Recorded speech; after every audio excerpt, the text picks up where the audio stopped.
There are probably hundreds of reasons that parties reach impasse, and some of the reasons are beyond each party's control. But there are a number of reasons parties hit impasse that are very avoidable with careful preparation and with the pre-mediation conversation with the mediator.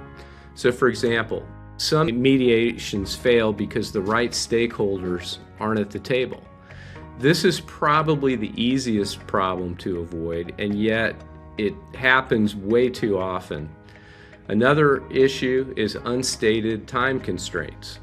If one of the parties has a hard stop at a certain time to catch a flight or handle another obligation, but they don't tell the mediator or the other parties, this can derail the negotiations. It's very important for everybody to know how much time is available for the mediation. And probably the biggest issue that leads to impasse is missing information. Sometimes the parties just don't have enough information to make a rational decision at the time for the mediation. So when I see a situation like that coming up, I try to encourage the parties to schedule the mediation out for a later date. Sometimes we can't do that. Some of the federal courts have very strict deadlines.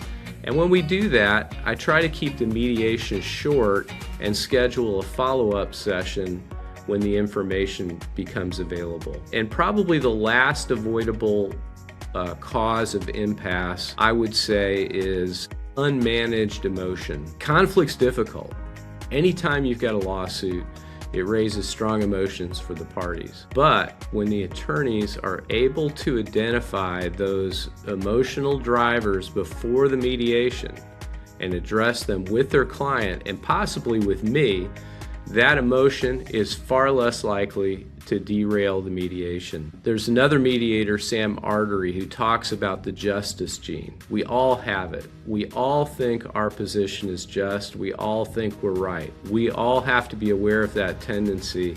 And when we feel our justice gene getting aggravated, we need to look for solutions and just keep in mind that the justice gene has the capacity to derail our mediations.